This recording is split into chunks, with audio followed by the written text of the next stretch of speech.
總有一啲時候，你喺一啲場合你唔方便帶平板，但係你又想用平板俾你嘅大螢幕體驗，呢部或者係適合你用嘅一部手機。大家好，我係 Wallace， 今日同你睇嘅就係呢部 Galaxy Z Fold 3。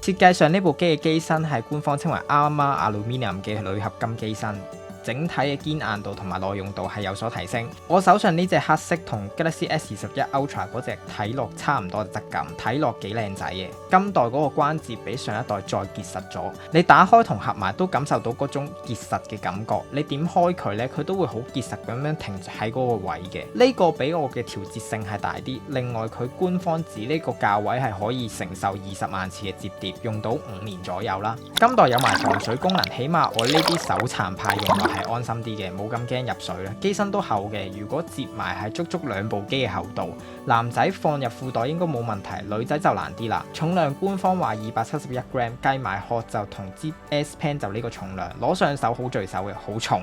如果你係好似我咁中意用手指尾頂住部手機去雙手用電話嘅話呢，都幾唔舒服嘅。如果用埋原裝套更甚啦，因為啲邊位都幾刮手嘅，有種俾尖嘢壓住嗰種感覺，令到用落手機係更加攰嘅。螢幕出邊係一塊6.2寸 Dynamic AMOLED 2X 螢幕，解像度2268×832，比例24.5:9， 387 ppi， 支援120 Hz， 最高亮度達1000至1500 nits。內屏係一塊7.6寸 Dynamic AMOLED 2X 螢幕，解像度2208×1768，比例22.5:18， 最大亮度900至1200 nits。第一下用上手嘅感覺係螢幕好夠光，攞出街用可以好舒服咁樣睇自己想睇嘅嘢，同埋去用呢個螢幕做嘢。而 Samsung Dynamic AMOLED 2X 螢幕，我諗都唔需要多講噶啦，之前都講咗好多次，都係一塊好嘅螢幕嚟嘅，畫質同對比度相對上出色。前螢幕可以好似平時咁電話去用啦，不過我覺得佢個前螢幕真係窄得滯。雖然嘅話可以俾你單手操作方便啲，但係你肯定我攞住部14蚊嘅電話，仲要滑身嘅機身，仲要咁墜手嘅單手操作咩？你咁我都唔敢啦。另外嘅係佢個 mon 窄到，如果平時用開全尺寸鍵盤嘅人咧係好辛苦嘅，因為係咁打錯字。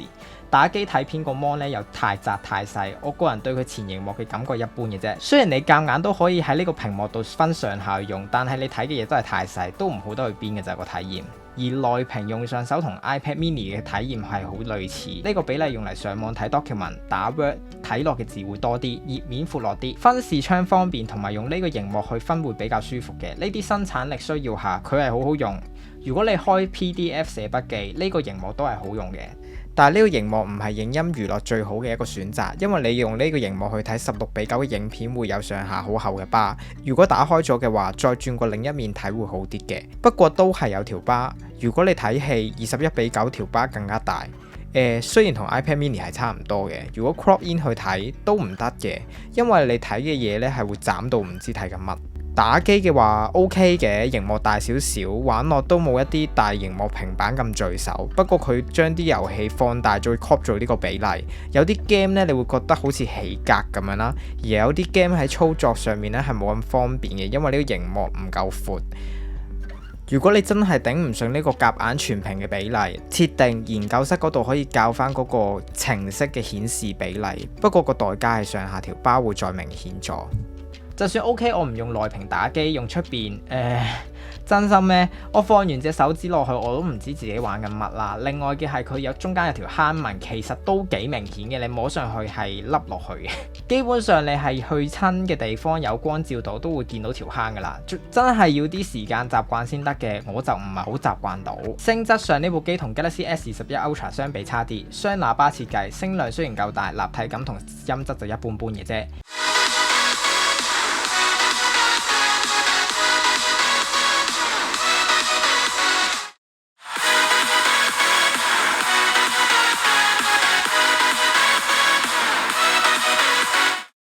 後置鏡頭一個1200萬像素 f1.8 26mm 主鏡頭，一個1200萬像素 f2.2 12mm 超廣角鏡，一個1200萬像素 f2.5 52mm 遠攝鏡。拍攝上佢冇 S21 Ultra 嘅超高像素鏡頭，都冇超級遠攝鏡，遠攝都只係有2倍。質素上不過不失，唔可以話好好，都唔可以話差。同埋 Samsung 嘅調色方向成像比較鮮豔，成像我覺得絕對唔差嘅，好夠用㗎啦。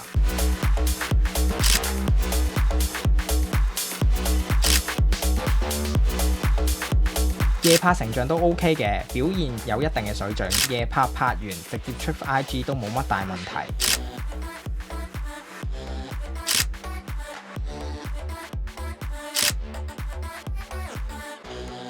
前鏡頭有2個，一個係前屏嘅1000萬像素，另外一個係內屏嘅屏下鏡頭400萬像素。原理唔講啦，總之呢個鏡頭係俾你淨係用嚟做下 zoom call 就算㗎啦，唔好諗住攞嚟自拍啦，質素係唔會好嘅。而今次用呢個屏下鏡頭體驗好唔好？如果你睇白色嘢嘅時候，你會覺得好明顯有多一粒粒嘅 pixel，不過睇片打機嗰陣時咧都 OK。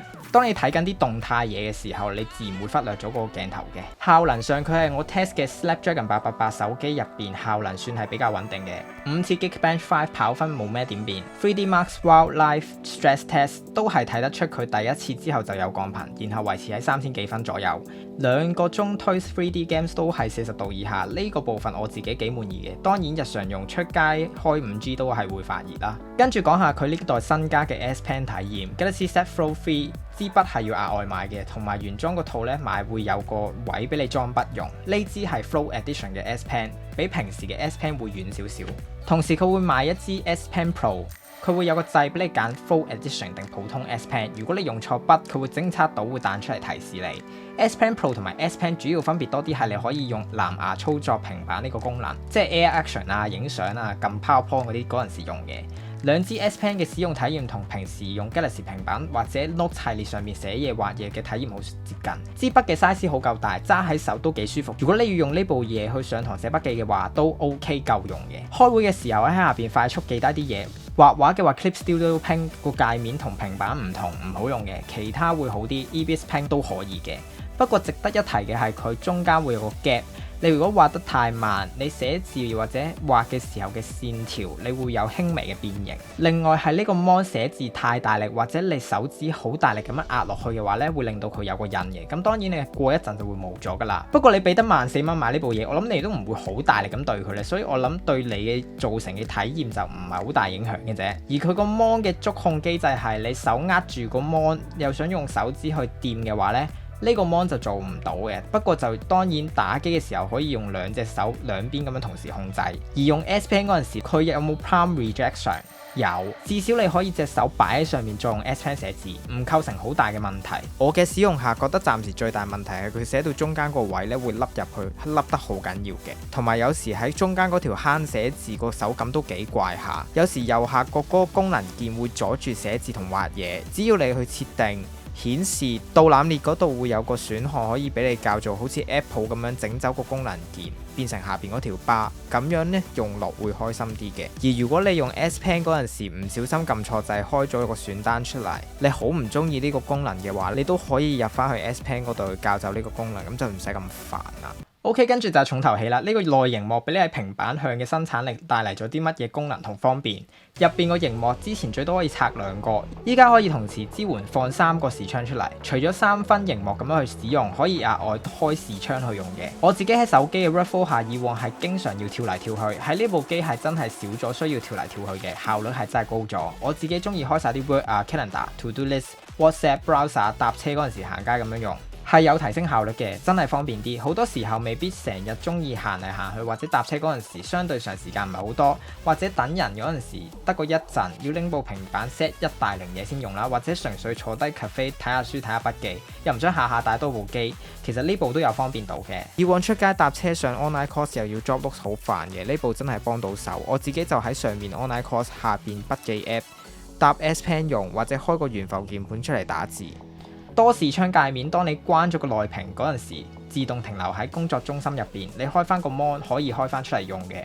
右邊 taskbar 你可以釘喺個螢幕度，方便你開程式用。你本身經常用嘅 workflow 可以喺中間條 bar 度撳一下，跟住就可以放落條 taskbar 度噶啦。只係我期望嘅係幾樣嘢，就係我覺得嗰個 taskbar 嘅調節度唔夠大，佢同本身嗰個 side panel 係一樣嘢嚟嘅，喺嗰度設置我覺得唔方便啦。每次有改動都好煩嘅，要喺個程式選單度揾。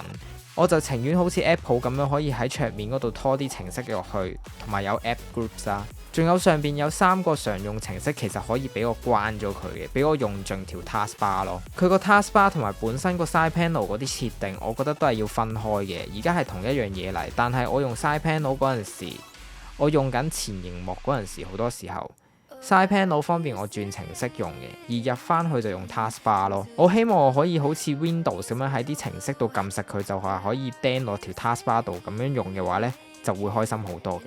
依家我覺得 set 咧係好麻煩啦。第3樣嘢，佢個流暢度好一般嘅啫，開視窗你要經常等佢 load 一陣嘅，或者我覺得佢應該要優化下佢啲開程式動畫咯。你 load 係可以 load，但係你可以好似 iPad 咁樣有動畫。依家嗰種好似成個畫面凍結咗嘅嗰種感覺，喺一部120Hz mon 嘅手機用落係好唔自然㗎。我會即刻諗係咪輕咗機啦。另外嘅係期望佢程式係繼續優化，佢啲程式支援分屏嘅功能其實都算唔錯㗎啦。同時俾我開到啲 game 同睇 YouTube， 記帳 Apps 八達通嗰啲之前唔得，依家可以俾我分視窗咁樣用。雙開掛機再用 WhatsApp 同埋睇片都仲得，其實我都已經幾滿意㗎啦。另外嘅係多工模式之下，程式使用體驗仲係有小問題，好影響使用嘅。例如我左面打字，右邊對稿，左右跳嚟跳去嘅時候，個 Word 永遠都會彈翻轉頭，唉，好嬲。另外有唔少人 address 過嘅問題，當你喺出邊打緊機或者用緊一啲程式嘅時候，當你打翻開個內屏，有啲程式係唔俾你轉翻嗰個比例嘅，有時你要特登跳翻去再翻入嚟，咁樣打機係冇咁開心嘅。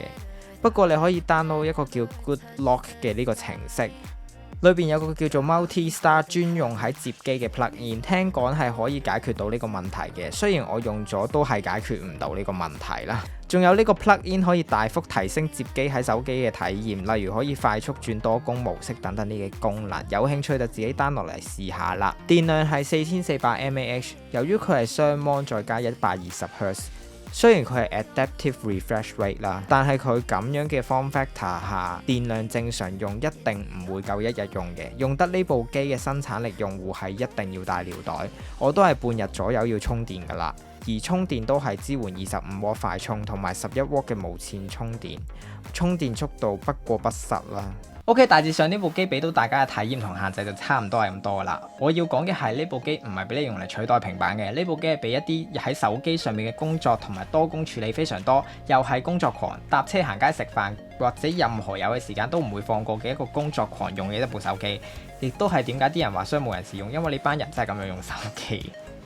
而我都係咁樣用手機，我先會覺得方便嘅啫。而呢部機唔係俾你用嚟追求娛樂體驗嘅一部手機，我覺得啦嚇。不過你問買一部手機、一部平板定係呢部呢？呢個螢幕係2K AMOLED 120Hz，仲要有5G 有得打電話。仲可以塞入褲袋，仲只係300g 以下。其實平板呢個定位，佢呢個螢幕幀數同埋輕便性係幾出色嘅。不過買呢部機咧，都只係你係咪真係需要一個咁嘅輕便性。而如果唔需要嘅話咧，你買一部 S21 Ultra 同埋加埋一部 Galaxy Tab S7 Plus 都差唔多價錢。不過就計埋重 1.2kg 同埋拎住 Tab S7 Plus 喺手，就一定做唔到呢部 Fold 3嘅工作體驗，因為太大用落唔舒服。咁當然 Fold 3都做唔到 Tab S7 Plus 嘅生產力體驗啦。所以其實我覺得真係兩回事嚟嘅，冇得相提並論。以上就係我借咗 Samsung 呢部機嘅2個禮拜嘅睇法，我盡咗力㗎啦，大家快啲留言叫 Samsung 以後俾我借耐啲啦。下次再見，我係 Wallace， 中意我嘅 video 就撳個訂閱掣，撳埋隔離個鐘仔，有新片嘅時候咧就會再通知大家㗎啦。拜拜。